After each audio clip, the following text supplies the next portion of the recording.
Hello everybody and welcome to another episode of Listen Up. Today we're going to be doing two bands that are very much like each other, which is a lot different than what we did last week for any of you who even bothered to watch the show, which was Pantera, Kansas. But this week we're doing Tool. And Pink Floyd. Pink Floyd, generations apart but very much alike, very psychedelic. Let's drop acid and listen to Pink Floyd or Tool kind of thing. So even though Tool might be a little more forward because they're from a different time and today's thing, bands are allowed to pretty much allowed to just say whatever the hell they want as long as they slap that parental advisory on the front of that case. Or bands like Pink Floyd had to be very subliminal about what they wanted to say because it wasn't allowed. It was a no-no. Well, considering Tool started in '92, I think, and Pink Floyd started in '67. This is a few years difference there. A little generation gap there. But anyway, Tool's 10,000 Days. It's pretty much a concept album. I don't know exactly what it's about. I've heard different stories. I heard once it was about 10,000 days, how long it took Maynard's mom to die from cancer. You also, it's got little weird clips about there and there about Area 51 and stuff like that. And so, who knows? Maynard never tends to explain himself in his interviews. He doesn't explain his music. So, which, that's his thing. But I still dig it. I thought it was a fantastic album, in my opinion. Probably their best, their most well thought out and put together album, both lyrically and instrumentally. It was wonderful. And I urge you to go get it if you haven't, because it also comes with a the case is very interesting. It's the artwork is by Alex Gray. If you haven't ever heard of Alex Gray, just Google Alex Gray, and his art will blow your flipping mind. Okay, the guy's incredible. But what he did is he did the artwork, not only the external, but the art on the inside, which is there's like a little booklet with these looking glasses on it. You look through the glasses and the images come together, and it looks like they're moving, or you see things that you couldn't see just by looking at the image alone. And it's crazy. It's something different, but it's still definitely very, very cool. Because that's all I got to say about that. What do you rate it? Huh? What do you rate it? Oh yeah, the ratings. We went that gap without. Was it been like 2 weeks? 3 weeks? Rating last time. I know, I'm saying 3 weeks since we did the show. Something like that. It's been a while. We had technical difficulties. Yeah. So, 2 horns up for Tool. 10,000 Days. Okay. Pink Floyd's Momentary Lapse of Reason. 1987, their 13th album, which is crazy. It's 20 years after they first started. They kicked Roger Waters out of the band.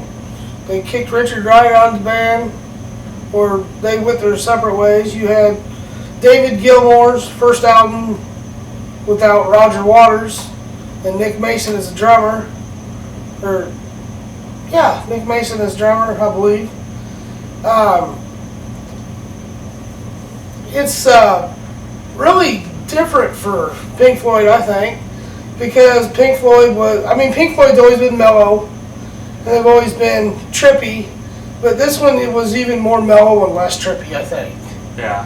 Because it sounded a lot of political. I could feel the generation change. You said it was 1980.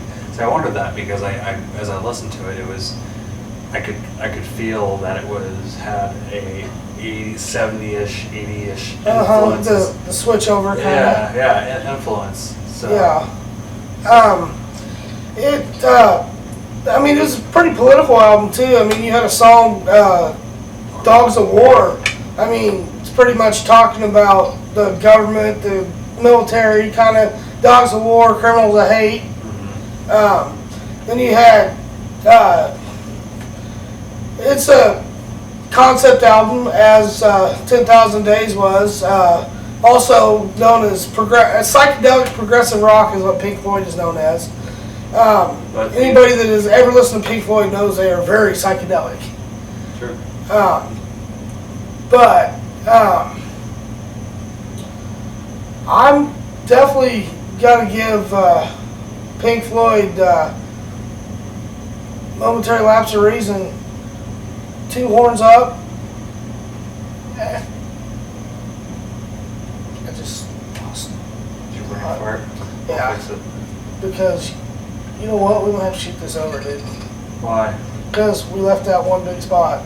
You were doing that. Me not rating your album. Just do it real quick and I'll clip it in. Okay. 10,000 Days, Two Horns, Maynard, Rocks. Well, Two Rocks. Okay. Let's resume. I give Pink Floyd Two Horns Up. I know Two Horns Up for both of them. You know, you guys want to see a little argument, but we picked the bands and we really like them. So, Right. so you know, if you watch our show and you gave us bands like we asked to, then you know we would be doing bands that we might possibly not like, and we would just argue them about them, and say how much they suck, and so but we're not going to do that. So, or we will at some point, I'm sure. Well, not me, because I have good taste in music. Oh, not always. He lights in sync, and Yes, they're my favorite. love in sync. The Backdoor Boys, Mhm. Street Boys. Whatever they are. None of them gay. One of the NSYNC would. No, I like New Kids. On the block. Oh, Their new album's awesome. I'm joking. Or how about what was that Mexican band? Los Lobos? I don't No. know. The one that Ricky Martin was from. Hell, I don't know. I don't listen to Ricky Martin like you did. You said you wouldn't tell. My Anyway. mom does, but she does dance music. She's a dancer. Wow, that wasn't gay. Yeah. Oh well. Okay. Shall we close our show like we always do, praising Zeppelin? Yeah. Praise Zeppelin. You'll notice that the Zeppelin poster is not behind us, and I apologize. We're experimenting with the green screen right now, so you'll see something funky back here. I don't know what's going to be back here. I haven't thought about it yet. So, but it'll be a surprise for both me, him, and you. So I hope you enjoy it, and keep Rock rocking, on. man. Listen to the albums. Rock on. Love them. See you later.